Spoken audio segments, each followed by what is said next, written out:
So when I got into real estate, I was never a person of not taking risks. And I think that kind of stemmed from, I started being bullied in middle school, high school, through most of those years, and then in college, which is why I even got into MMA. And MMA kind of built more of a tougher personality for me. So I never had an issue with taking risk or doing something. I'd like to show you why knowing your why is the start of your journey. Without a strong why, it can be so difficult to reach your maximum potential. My name is Dr. Jason Ballara, and every week I meet with real estate investors and mindset specialists that are taking action in order to build a life according to their own terms. We will break down what drives successful people and allows them to achieve at such a high level. If you are a professional wanting to break through, or simply someone that wants to hear an inspiring story, the Know Your Why podcast is made for you. Hi, everyone. I'm Jason Ballara, and this is the Know Your Why podcast. Today, I'm here with Ray Woods. Ray is from a small town in South Mississippi. He moved to Georgia in 2016 and started his real estate journey there. Ray, I'm going to stop there in terms of the intro because I actually want to let you tell your story. But first, I just want to say thank you. Thanks for being here on the show. Thanks for taking the time, this recording on a Saturday morning. So I appreciate you giving up a piece of your weekend to spend time and tell the listeners your stories. Thank you so much. Yeah, Jason, definitely good morning and thank you for having me on the podcast. Yeah, absolutely glad to have you. Why don't we start with just that, having you tell your story, tell the listeners kind of your background, and then we'll dive in from there. Yeah, sure. So, like you said, I am from South Mississippi, small town. The neighborhood is called Catahoula, so nobody knows what that is. So, I typically just tell everybody I'm from Biloxi, Gulfport, Mississippi area. So, 10 minutes from the water. Water's about a little bit darker the color of my background on the call here. So, it's not really too intriguing to go to the beach there. It's a But little yeah, muddy. I'm from South Mississippi, right? Exactly. And I ended up going to community college. I went there. I was playing football there for about a year or so, got injured, decided to just go ahead and transfer. Ended up going to Ole Miss for my mechanical engineering degree. And basically, after I graduated, it was all about climbing the corporate ladder and until I started being introduced to entrepreneurship and got into real estate soon after. Awesome. And so, as you were sort of climbing that corporate ladder, how did you get introduced to real estate? What was your, kind of first taste? How did you get started? So this was interesting. So when I graduated 2015, I was working for an automotive company and there was this lady that worked in the scrap dock and I wanted to go back to school to get my master's in sports science or sports engineering. I was an athlete in school. I played football, I ran track, I fought MMA for a few years. So it was like my passion to still stay in sports, even though I wasn't Yeah. competing, and kind of have an engineering side to that. And so I was talking to the lady. She introduced me to this guy out of Denver, Colorado, because Denver, Colorado was one of the schools that offered sports engineering. I was going to get my master's in. I ended up connecting with this guy, and we're talking. And when I went home one holiday, it was Thanksgiving. I was outside on the phone with this guy. Now, I never met him, never seen him in person, really didn't know much of who he was. I researched. He was like one of the deans of the school there. He was pretty high up at the campus, and he was a multimillionaire. Didn't even know that either. We was talking on the phone for about 4 or 5 hours, Wow. and he was basically telling me, you need to get into entrepreneurship. You need to learn about digital marketing. You need to look at these entrepreneurs. He was giving me a bunch of names like Robert F. Smith, Lonnie Johnson, Robert Kiyosaki popped up, like a bunch of different people. And he said, you need to study these people. You need to understand how this works. I knew nothing of it. And so I went down this rabbit hole. In the first book, which is what most people end up coming across, was Rich Dad Poor Dad, was the first book that I started reading. And I ended up becoming obsessed with money, how it worked, because in my household, nobody understood money. Nobody knew how to even budget. Finances wasn't all that great. Me graduating, making 55,000 a year was more money than most people in my neighborhood. So understanding money, understanding entrepreneurship, understanding marketing, understanding real estate, all different types of things kind of led me to go that path of learning about real estate more from that book Robert Kiyosaki made. And that started with a lady in the scrap dock. You never know who you know, right? Yeah. Who you come across.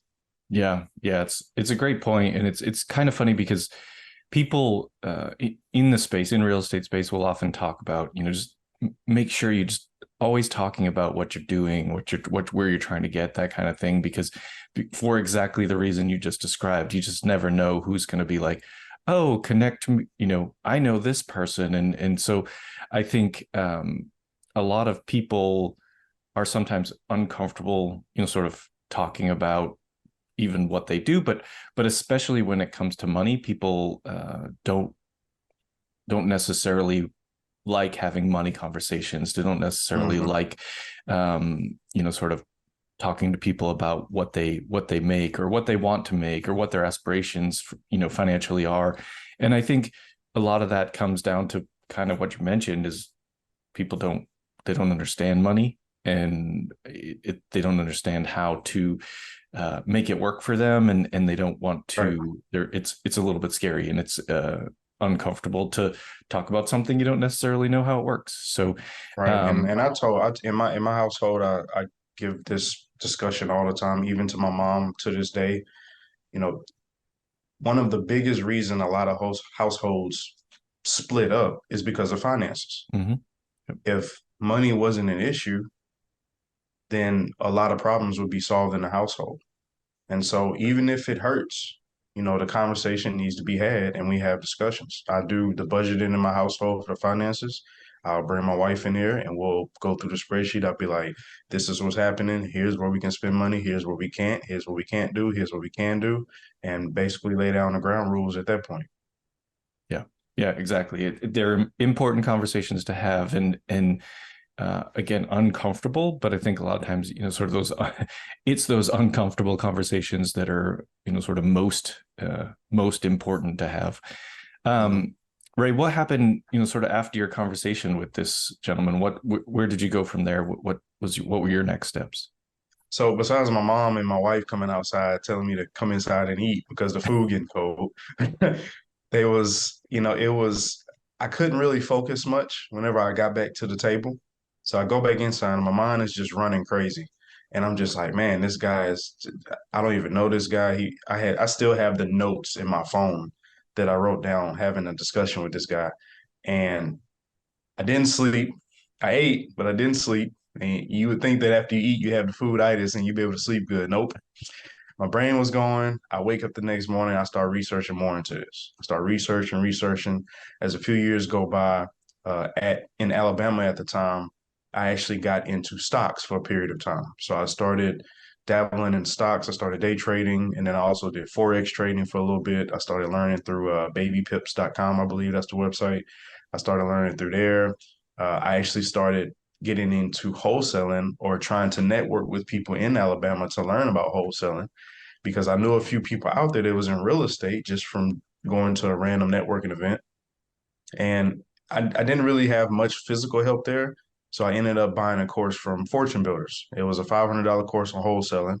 I basically was studying that and I really didn't go anywhere with it. And it wasn't because of the course was bad. It was just I'm a person that I like to be hands on. And I didn't have anybody hands on to do that. And so, we looked at different locations to move, and we ended up making a trip just for a getaway to Atlanta. But the main reason we even went there was because Fortune Builders had that 2 3 day event over the weekend. And as I went to that event, my eyes even opened more because we started learning about taxes, learning about setting up entities, learning about different strategies of real estate. It was just a plethora of information. And so I'm like, okay, now we finna go deeper in this rabbit hole. So then I started reading more of Robert's books. I started looking at the corruption of the financial system. I started understanding the fractional bank reserve. I started understanding credit. It was madness, and my stress level went up out the roof. So Sounds about right. and it was just a journey of understanding money as a whole and figuring out why is it that I don't have this money, or why is it that money is just floating around in the air, and how do I get it? How can I grab some of this money? And so whenever I got to Atlanta and we moved here in 2016, I started wholesaling physically with the group in Atlanta. And that's kind of where my journey started, getting physical help from people and a group of people to kind of help me go through this business. Yeah, makes sense. I mean, I feel like what you described is sort of that that mindset shift that a lot of people go through, where you see maybe have a scarcity mindset around money. You know, you think there's not enough. It's always kind of it's a struggle to get there, to realizing that or switching to having an abundance mindset towards money, where we're realizing that it's out there, that there's plenty of money to be had, and you just need to figure out the ways to do it, sort of most efficiently. And so then going ahead and getting around people that are doing what you want to do. So starting with wholesaling, in kind of, was that sort of a jumping off point for you? What's next in your journey? So when I got into real estate, I was never a person of not taking risk. And I think that kind of stemmed from, I started being bullied in middle school, high school, through most of those years, and then in college, which is why I even got into MMA. And MMA kind of built more of a tougher personality for me. So I never had an issue with taking risk or doing something. So basically, I never really had a limiting belief on what I couldn't do. I just needed to figure out how to do it. That's all I needed. And so some of the times I would just go in head first, which I don't recommend. I definitely recommend getting proper coaching. And I was kind of like a wildfire that needed to be controlled and contained to go along the right path, which is why I started looking for coaching physically.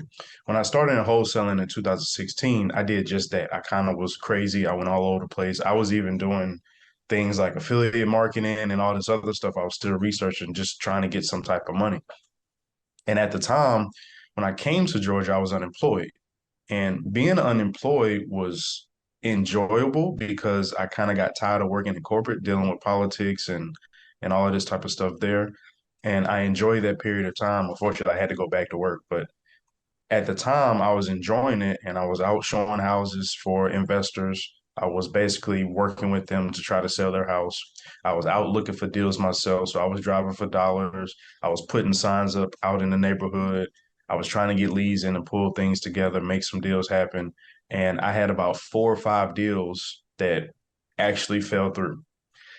And all those months of pushing and grinding and waking up early, nothing happened. Nothing happened. And at that point, I was like, you know what? I'm quitting. I said, I'm quitting. I said, I'm quitting. I went back to work for an engineering company, Japanese automotive, and I took a long break. I took a long, long break to try to basically figure out what's going on because I was dealing with the stress of not having money in the household. I was dealing with the stress of trying to figure out why this entrepreneur thing ain't working. And then I was dealing with the stress of having to go back in corporate and deal with politics. So it was a definite change of mindset there that I had to endure in order to come back to the game. Because ultimately, I came back to real estate, which is what I enjoy doing. I enjoy doing financial analysis. I enjoy looking at a project going from, bad to awesome. And, those things are exciting to me. And so 2020 is when I came back into real estate. And within like 3 months, I closed like 3 or 4 deals back to back. And I'm like, well, why didn't this happen back then? Yeah, timing. Sometimes the timing just isn't right. It's not because, not for lack of effort, not for necessarily anything that you did, but I think it does speak to kind of the willingness to stick it out. And I think I'm a big proponent of never quitting, and but I do think a break is okay, right? It's Mhm. sometimes you have to reset and figure out, and at some point you do need some money to live on. So if that means you have to get a job, then that is okay. And I think there's a lot of I don't know if it's pressure or what, but a lot of like, oh, you go into real estate because you gotta quit your job. That's the whole goal behind it. And it's sometimes people lose sight of the, sort of value of having that W-2 job, what it can do for you, consistent income, maybe health insurance, maybe even just the network. So I think that there's a lot to it, and it's finding whatever balance works for you. And I think there's, maybe had you not quit, you would have closed those deals 2 months later in 2016. Who knows what happens? But it's ultimately you went back to it, found success, and it's just a demonstration of the fact that, sort of real estate is a slow game, and trying to think that it's going to be, sort of a get rich quick overnight scheme is it's just not. Yeah, that's not the case. And Yeah, that's kind of how I operated when I was there. But at the same time, I think at that period of time while I wasn't closing deals, it was because I was hurting. I was hungry, I was financially yeah, unstable, and I was trying to make something happen so bad that it was kind of like I was forcing it, which is why it didn't happen. And then yeah, when I came back and I was working and then things were kind of stable, then the deals started closing. I was closing deals while I was working. Like I got a video on my YouTube channel while I'm on the phone with my partner and he's at the closing attorney's office and they're cutting a check for me. So it's like, things kind of leveled out once, the financial. And I tell everybody too, you know, this the thing people get tripped up on is following these gurus. And I say this because I ended up doing the same thing. I was following these big gurus that were at a point where they can't really understand, I would say anymore, but they can't really understand the people that was way down here. And it's hard for them to understand that because they're making a ton of money. They have all these resources. They have this big network. But somebody that doesn't have all of that, how can they really flourish? And honestly, the best thing that you could do is to get a job. And even to this day, I still work in a job. But at the same time, you also have to make some sacrifices afterward to make it to where if you want this business to work for you, you need to work on it after you leave. So then you can eventually leave corporate and go do what you want to do, basically. right, right. Yeah, it's just finding that balance. And I think I love the point that you brought up about, sort of maybe the that you were hurting, that, sort of the desperation. I think that's a thing that I see, in the syndication space. It's something that I think the people that are good at raising capital, it's because they are coming from a place of the truly offering opportunities, finding pain points for investors and trying to solve them, and not looking at it from, I have to get this done, and if I don't get it done, it's a big problem for me, right? It's in Yeah. it, so it, and I think that can apply to sort of any sort of deal, right? Like the best salespeople aren't coming at it, if you have that desperation feel, whoever you're selling to is gonna know that they're gonna. It's not hard to realize the difference between someone who's truly selling you something or offering you something or whatever it is because they think it benefits you, versus here I am trying to make something happen for myself. So I think it's a great point that you brought up about that just, you were not at the right point to make the deal happen because of your own, sort of situation and Yep. feelings of desperation. So well, that was in 2020. What has been going on since then? Where did you go from there? Man, it's been a crazy ride. It's been definitely a crazy ride. This business is not as easy as people make it to seem. Trying to be a full-time entrepreneur is not what they say on the internet. It's completely false. So don't listen to them. Yeah. But since 2020, when I closed those deals, I wanted to get to the point of building up cash flow because I still kept in my mind from Rich Dad Poor Dad and a bunch of other financial books I've read. And I said, let me look for ways to build capital or to build some cash flow. And so I used some of the money from the wholesaling to kind of pay off some debt that I had. And then I was able to get more capital through just applying for credit cards. And I was able to use some of that credit to furnish my first Airbnb. And so I ended up getting into the Airbnb space with my partner. He manages that particular property for me. And we basically I think it was about $18,000 or so that took to furnish a luxury Airbnb here in Atlanta. It's right next to the Mercedes Dome, so it's in a good location. It rents out decent. It definitely is a roller coaster ride because you're dealing with people of all different walks of life. So you kind of have to manage that aspect. And when I got into Airbnb, I said, okay, this is great. I'm getting some cash flow. You know, we had maybe 1 or 2 months that wasn't so good, but every other month was positive cash flow. And after I got into that, I started trying to slide over to multifamily. I knew about multifamily because I was studying I took one of Grant Cardone's course, and I actually met him, I think 2017, I want to say, when I met him at a Growth Con along with a bunch of other people. And whenever I got into multifamily, I kind of had a gist of the business, understanding NOI, understanding cap rates. I'm already an engineer in my career job, so I do financial analysis at work. I do process improvements, and so I kind of took some of those traits over to real estate and said I want to understand more about underwriting and looking at deals from a financial perspective. And so I ended up joining the GOB network, and me and a small group of people formed Goya 7 Capital, what you see in the back. And Goya 7 Capital, our purpose is to basically educate people in multifamily real estate and help individuals get a return on their money definitely better than any other market right now, at least sustainable, because the stock market is going crazy and even crypto market is crazy. So we basically started going over to the multifamily space. What happened was we ended up going through a year or two with no deals. And we either tried to syndicate deals or we tried to find deals ourselves. And what we was having issues with was battling big companies that were liquid enough to get into deals that did not pencil out, battling people who just wanted to have tax advantages with properties that did not pencil out. So we had to change our kind of strategy there. So we kind of slid over to fewer unit for the property, so maybe 20 to 100 units versus going after like these big 200-300 unit properties. So we kind of started small, and I would recommend that for everybody is to kind of start small so you understand, especially if you're working with new people, you want to be able to understand how those individuals work with you on something small before you get into something big, because you don't want to get into bed with a business partner and you're in something that big and you don't like doing business with them. That's not going to be fun. That's not going to be fun. So enduring that type of situation, if it was to happen on a 5 unit versus a 150 unit, that's definitely you definitely want to do it that way.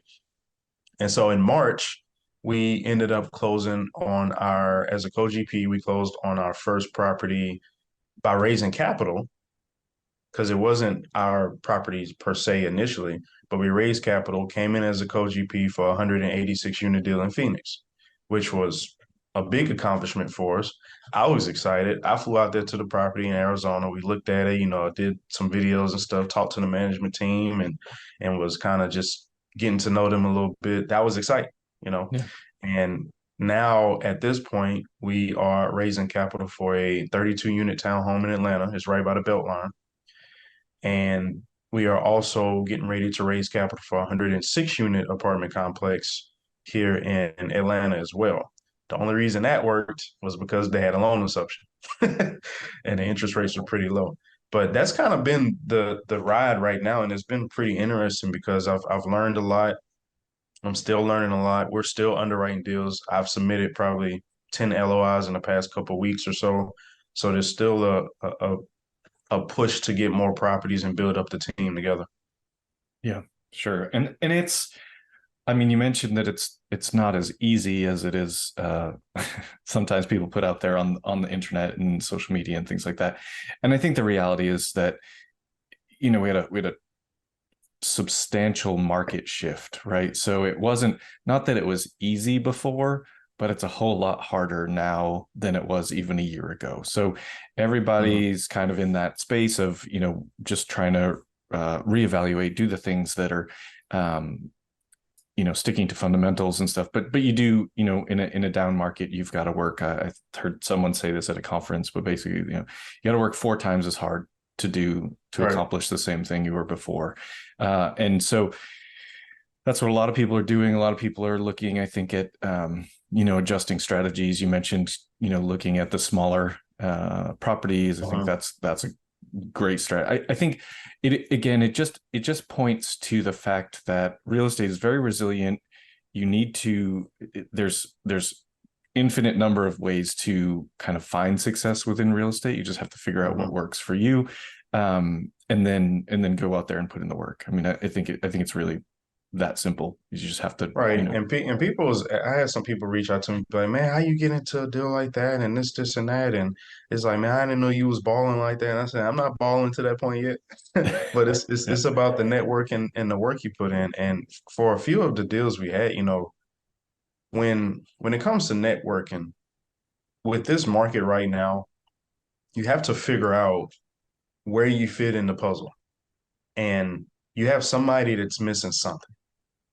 And for there's a few people out here that I've networked in Atlanta that have very good connections. They have connections with the city mayor. They have connections with the planning and development committee. They have connections with agents where they can get deals way below market value versus what somebody like me and my team come through being new to the multifamily space. Yeah. But we have people that have the money on our side. And so now it's like, okay, I can see where we fit together. And Mhm. so now you work with those people, and that's how you get deals done. It's not about trying to go do everything by yourself. Because when I started learning this game, I realized there's nobody doing anything by themselves. It's very Yeah. few people that's buying giant properties by themselves. There's not that many people that either is that liquid or want to put that much liquidity into a property without raising capital or maybe going through a bank. It's Yeah. either through syndication or maybe a group of their own family or something is investing into a property. That's what I've seen. And so I met with an individual out here who had those properties. I said, hey, we can help you raise capital. We may come across properties that we can buy collectively within our own group together to kind of build our portfolio and kind of build our credibility in the marketplace. And you meet people that have expertise in the field doing construction. You work with them, they just need deals. So it's like you have to find where you fit in the puzzle piece to start making these things work. Mhm. If not, then you're not going to get anything. It just doesn't work out like that. Yeah. Yeah. It's absolutely true. And I think it's something that probably a lot of people don't know when they get into the space. It just you just what level of partnership is required, right? You may have your own partners within your company. Within Goya 7, you've got partners, but then you're gonna actually outside of that partner with other people, and people have you're looking for partners with complementary strengths, and that's really, Hmm. you mentioned, you guys are raising capital. You're if someone has a deal, they're going to need capital. If someone needs, it's a value add strategy apartment complex, they need someone to manage that asset management, run construction.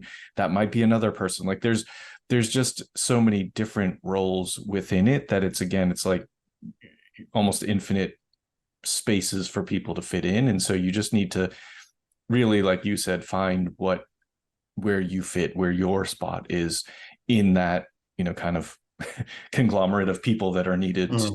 to take down these large apartment complexes. So I think it's a great point, and it, sort of a great demonstration of what really happens in the space generally. As you said, it's not usually just, sort of one single person says, I'm going to go buy myself this, 200 unit apartment complex. it's Right. it's really it's really a team.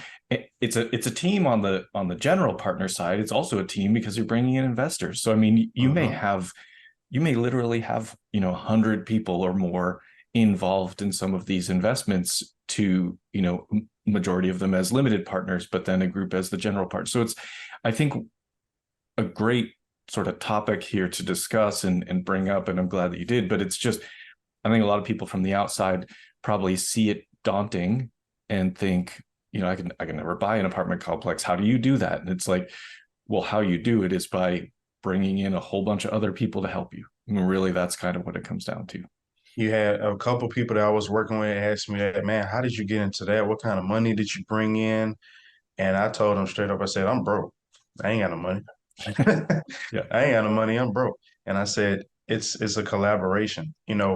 As we was looking for deals and we couldn't find anything, I thought we was doing something wrong. And what I typically like to do is I like to find a root cause of why something's not working. That's just an engineer mind. And what came down to issue was, unfortunately, a big part of that is the market because the individual that we partner with in Phoenix, they have billions of dollars in assets under management. And I talked to them and I said, hey, you know, what is it that I'm potentially doing wrong, or what's going on in your end that's not working? And when he told me that they used to have a deal flow, I don't remember the exact number, but it was a deal flow of like 100 or something just coming in constantly. That dropped down to below 20. Right. And I said, so if these big guys are having issues with getting deals, and I'm a little person for now in the market, then I know it's not 100% me doing something wrong. It's just an unfortunate situation. So you have to kind of tweak on how you have to get into these deals. And when we find these deals, I told the people that was asking me about the money, I just find other people that are looking for returns. We make sure that we can get the returns for them. We focus on making sure that they get their money. We focus on making sure we operate the property in such a way that is going to be beneficial for the investors. And we bring those people in together. And, for our team, that's what we've been doing across the map, either Ohio, Texas, Georgia, Arizona, which is kind of the markets that we're kind of spread in there. Yeah. Yeah. No, it's so true. Ray, I want to switch gears. I want to ask you the questions I get to ask every guest. And so the first one is based on the name of the show being Know Your Why. I like to ask everybody, so what is your why? What drives you? Kind of you have a career as an engineer, you're successful. You could probably pretty easily just stick with that. But what drives you towards, sort of, your shirt says be infinite. So what's your why? Man, I just want to drive fast cars and travel. That's all. Nah, that's a little small portion of it. But so when I was younger, my dad passed away when I was 7. So basically, I kind of had to become the man of the household pretty early. Had a stepdad era that wasn't too fun. That's a whole nother story.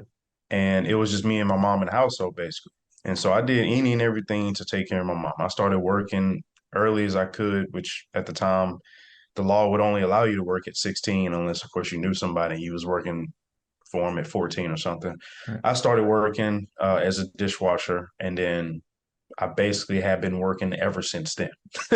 So 16, I was working. Hurricane Katrina even came at one point. I was trying to go clean up a FEMA. They was making $700-800 a month, a week, and I wanted to bring in money for my mom. I wanted to help her out. I wanted to get her out of the lifestyle that we was in because she did the best that she could. And I was trying to change our family paradigm by getting more money, by trying to learn this thing we call life and make a better life for her because she's been through so much. So the main focus was to help my mom out. And now my wife, who basically has earned that right as my wife to be part of my why, to be like, look, she's from a different part of the country where they had a bunch of war and stuff over there where the financial area or the financial household wasn't in order like it should have been. Same way for my household. And so that's kind of why I do things. I do things for them. I don't, there are times I always, look for stuff for me because I have a limit on how much of me I'm going to give to others because I need to make sure that I'm good before I just try to give all my energy to everybody else. And that's kind of what I do. I help my mom understand finance, and she's been following my advice and gotten, you know, more credit cards and higher limits, and she's understanding it. She's been happy.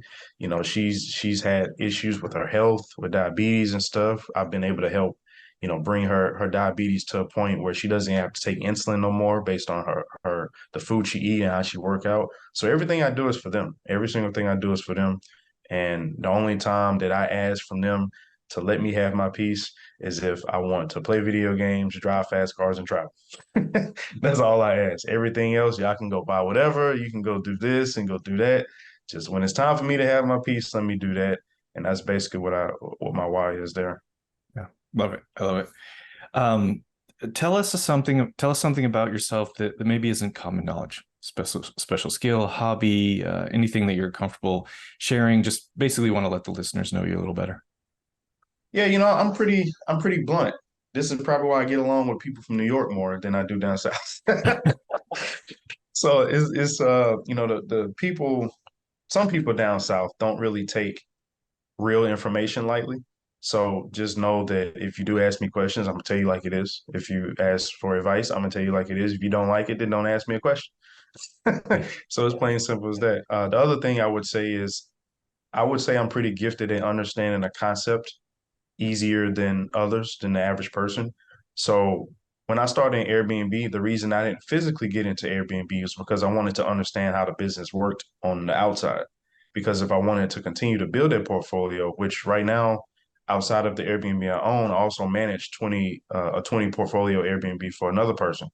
So I wanted to understand that business on the higher level side, and that's like my superpower. I'll I'll literally sit back and stalk what somebody's doing or watch what they're doing. Let's use that as more of an appropriate term. I'll watch what they're doing and then I will basically ask them questions. I'll be like, so you did that this way.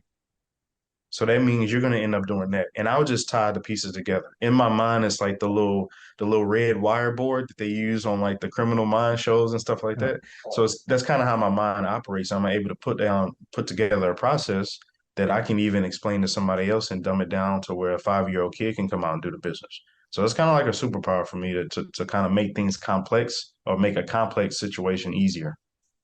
Yeah, awesome. Um, my wife's Southern, so I know exactly what you're talking about. And I'm from Boston, so we have I So know you know the exactly. I know exactly what you're talking about.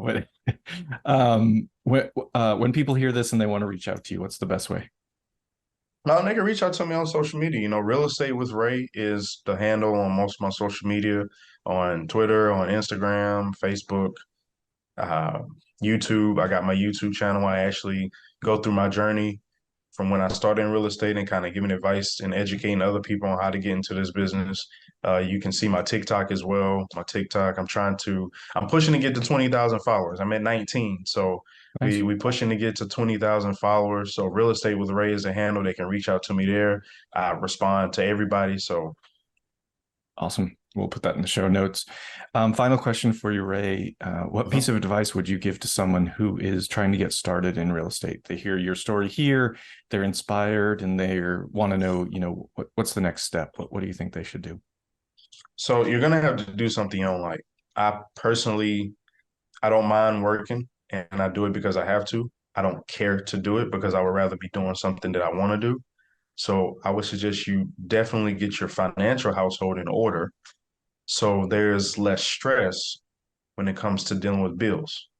Because if you have stress with bills, you're not going to make anything work in real estate. There are a few people that are built different to where they do make that happen by force. But when you also have the uncertainties of the market going against you, like right now, it's best to have a stable income coming in and work on that side gig while you can. And so you need to make sure that you have that together. So then that your financial household doesn't take a toll on your mental capabilities because that will affect you heavily. When you look and you see that bill saying, bill is past due, or you look and see a truck outside coming to tow your car away, which has happened to me some years ago, saying that, basically your car got repoed, then you will make sure your financial household is in order so you don't stress out trying to do this business. This is I'm not sure exactly what number as far as recording goes, but getting close to 250 episodes.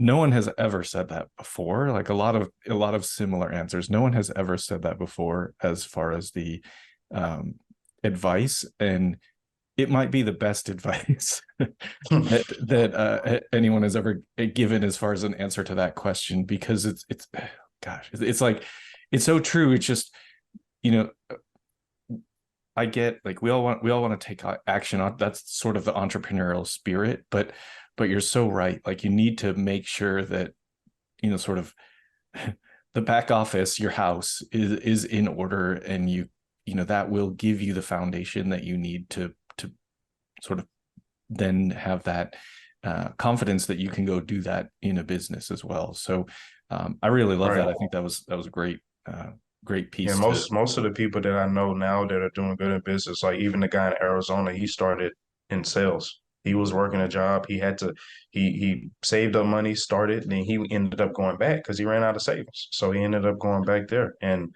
when you're doing that business on the side for the period of time and you're working a job and you only have money to pay for your bills, the best value you can get, because technically you're still broke, the best value you can give is your time to people. And that's how I ended up kind of growing in a lot of stuff and been able to work with people to manage this big portfolio. And people reach out to me for help because they see the hustle and the grind I put in, the time I put in, until the point I can really instill a ton of capital to a particular deal. You gotta that's how you that's how you basically give value when you're broke. You give the time. Yeah, yeah, that's it. You have those are one of the two main, I mean, really probably three main value adds that you can have as a person. Either you have capital, you have time, or you have a skill, right? Those are kind of the three things. And you may have all of them, but most people are lucky to have one. But just figure out which one it is that you have and lean on it. Use it to sort of propel yourself forward and acquire the others. So Right. yeah, really, I mean, truly great piece of advice there, Ray. Thank you for that. And thank you for coming on the show today. Thank you for taking the time and sharing your story. I really do appreciate it. I think people are going to get a lot of value out of this episode. Yeah, thanks, Jason. I appreciate you having me on here again. Yeah, absolutely. Folks listening, I know you're going to get a ton of value out of this. Please like, rate, and review the show so we can have more great guests like Ray come on in the future. Thank you all for listening. I'd like to show you why knowing your why is the start of your journey. Without a strong why, it can be so difficult to reach your maximum potential. My name is Dr. Jason Ballara, and every week I meet with real estate investors and mindset specialists that are taking action in order to build a life according to their own terms. We will break down what drives successful people and allows them to achieve at such a high level. If you are a professional wanting to break through, or simply someone that wants to hear an inspiring story, the Know Your Why podcast is made for you.